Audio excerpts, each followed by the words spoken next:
আসসালামু আলাইকুম রহমতুল্লাহ বারকাত। পৃথিবীর মধ্যে সবচেয়ে দামি জায়গা কোনটি? হজরত ওমর ফারুক রাদিয়াল্লাহু আনহু বলেন, সমগ্র আসমান জমিনের মধ্যে মহানবী সাল্লাল্লাহু আলাইহি ওয়াসাল্লামের রওজার স্থানটুকু সবচেয়ে মর্যাদাপূর্ণ, সবচেয়ে দামি। মহানবী সাল্লাল্লাহু আলাইহি ওয়াসাল্লাম কোনো সফর থেকে ফেরার পথে মদিনার কাছে এলে দ্রুত তাড়াতেন। মদিনার সীমানা দেখলে, গাছপালা দেখলে মহানবী সাল্লাম উৎফুল্ল হয়ে উঠতেন।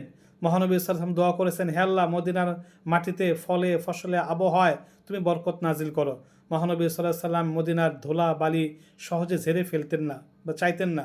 এই জন্য আল্লাহ রসুল এই মদিনার ধুলাবালিতে ও পবিত্র মাটিতে শিফা বা অনেক রোগের ওষুধ রয়েছে। মহানবী সাল্লাহ সাল্লাম দোয়ার বরকতে শয়তান মদিনাতে কোনো অবস্থাতেই প্রবেশ করে না। সে বাহির থেকে চাবিকাঠি মারে, শয়তানি করতে থাকে, কিন্তু সে ভিতরে প্রবেশ করে না ভয়ে। দাজ্জাল, আল্লাহ রসুল লা ইয়াদখুল মাদিনাতা রু'বুল মাসিহিদ দাজ্জাল, দাজ্জাল সব জায়গায় বিচরণ করবে কিন্তু মদিনাতে প্রবেশ করতে পারবে না, মদিনাতে পাহারা থাকবে। দাজ্জাল মদিনার দুর্বল মুসলমানদেরকে বের করার জন্য ভূমিকম্প সৃষ্টি করবে, 3বার ভূমিকম্প হবে, দুর্বল ইমানওয়ালা মুসলমানরা বের হয়ে আসবে, শুধু প্রকৃত ইমানদাররা মদিনার ভিতরে থাকবে, তাও দাজ্জাল ভিতরে প্রবেশ করতে পারবে না।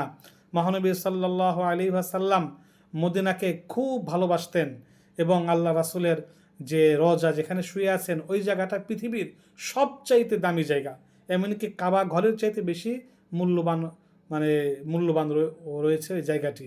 মহানবী সাল্লাল্লাহু রওজার জায়গাটা আল্লাহ রাসূল নিজেও বলেছেন যে আমার রওজা, আমার মিম্বর, আমার বাসা সব জান্নাতের অন্তর্ভুক্ত।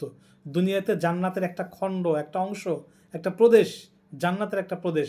এই জন্য ওইখানে যাওয়ার জন্য মানুষ পাগল থাকে, মানুষের আকর্ষণ থাকে মদিনার প্রতি। আমিন।